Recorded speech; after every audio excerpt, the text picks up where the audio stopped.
This video is sponsored by V-Guard. कट्टू size करने का भी एक मुफीद वक्त होना चाहिए। अब ये बीजेपी के लिए कितनी बड़ी चुनौती होगी, इस पर मैं विनोद जी आपसे सवाल करूंगी, लेकिन राजीव रंजन मुझे इस समय विंडो में नजर आ रहे हैं। तो राजीव, मध्य प्रदेश, छत्तीसगढ़ और राजस्थान तीनों का मोर्चा आपने संभाला, वोटर के बीच गए, वोटर से पूछा मन में क्या है। तो वोटर के मन में राजस्थान, मध्य प्रदेश, छत्तीसगढ़ में क्या दिखा? हमें क्या दिखेगा 3 दिसंबर को?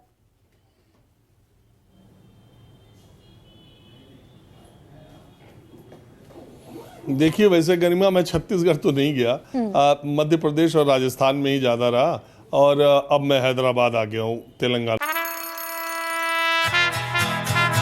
La la la la la la la la la la la। Rahul तन के साथ मन को जगाओ वी-गार्ड वाटर हीटर्स के संग। वी-गार्ड के लिए तो जहां जो बातें वरिष्ठ लोग कह रहे थे, मैं सिर्फ ये कहता हूं कि मध्य प्रदेश और राजस्थान दोनों जगहों पर कोई कारण नहीं था और कोई हवा किसी के पक्ष में नहीं थी। और जो लड़ाई चुनाव, अगर उदाहरण के तौर पर मेरे देखने में, अब 3 तारीख को क्या रिजल्ट आएगा आप देखिएगा, अगर ऐसे ही भारतीय जनता पार्टी की लहर थी तो कर्नल राज्यवर्धन राठौर को इतने नज़दीकी मुकाबले में नहीं फंसना चाहिए था। किरोड़ी लाल मीणा, जो कि बीजेपी की तरफ से मीणाओं में सेंध लगाने की या सबसे बड़े चेहरे या सबसे बड़ी उम्मीद है, उनको एक मीणा ही विद्रोही विरोधी बागी कैंडिडेट से इतनी जद्दोजहद नहीं करनी पड़ी होती, और उनके और भी बड़े नेता इस तरीके से चुनाव में नहीं फंसे होते अगर बीजेपी की इतनी बड़ी लहर होती। ठीक इसी तरह भारतीय जनता पार्टी का अगर शिवराज सिंह चौहान या कांग्रेस के बात भी मैं करता हूं, तो ऐसा नहीं है कि दोनों राज्यों में मुझे किसी की कोई लहर दिखी। मध्य प्रदेश में बहुत लोग मेरी बात से सहमत नहीं होते हैं, लेकिन जमीन पर अभी भी शिवराज सिंह चौहान और बीजेपी की सरकार के खिलाफ ऐसी कोई भारी एंटी इनकम्बेंसी 18 सालों के बाद मुझे तो नहीं दिखी।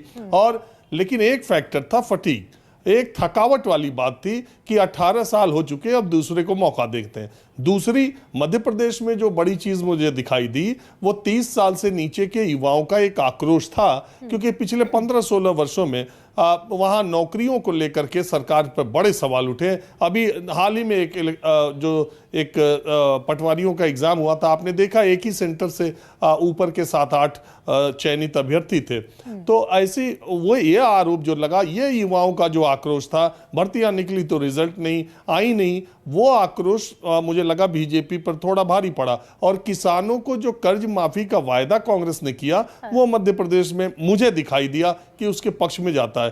कांग्रेस की ऐसी कोई लहर नहीं है, न दिखी जमीन पर। 3 दिसंबर को आप देखिएगा, अगर कांग्रेस की जी कैरी ऑन, मध्य प्रदेश में कांग्रेस को एज है। अगर कांग्रेस की सरकार आती भी है अगर, तो वह ऐसे बहुमत से नहीं आएगी जिसमें आपको लगे कि ये बहुत प्रचंड बहुमत है। ठीक इसी तरह से राजस्थान में भी जो देखने में मिला है, बीजेपी की इतनी सीटें नहीं आने जा रही। अगर सरकार बनती भी है तो आपको लगे कि बहुत प्रचंड लहर है और कांग्रेस या गहलोत वाइप आउट हो गए। अभी देखिए, बहुत हद तक लोगों को अभी ये भी यकीन है। एक इंटरेस्टिंग बात, राजस्थान के बीजेपी और कांग्रेस दोनों के जो नज़दीकी या सूत्र जिनको हम कहते हैं, वो कहते हैं कि अगर बीजेपी को थिन मेजॉरिटी रही 100-110 के आसपास, तो वसुंधरा राजे ही सीएम बनेगी। और अगर कहीं 85 तक कांग्रेस पहुंच गई और निर्दलियों की संख्या 15-20 के आसपास हुई, तो अशोक गहलोत अपना जादू चलाकर फिर इन्हीं दोनों में से कोई मुख्यमंत्री बनेगा। राजस्थान के लोग ऐसी बात कहते हैं। तो कुल मिलाकर के मेरा सिर्फ ये कहना है कि कहीं कोई लहर किसी पार्टी की नहीं चल रही थी राजस्थान। लेकिन मैं बड़ा कॉन्क्रीट अगर राजीव पूछूं आपसे कि राजस्थान में अशोक गहलोत राजस्थान या फिर बीजेपी?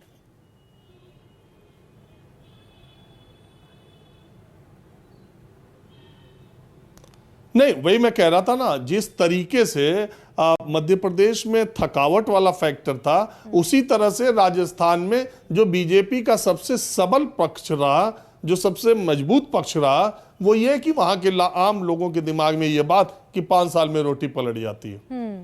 और मध्य प्रदेश में शिवराज को ज्यादा नंबर देंगे आप, बीजेपी को ज्यादा नंबर देंगे या फिर कांग्रेस को?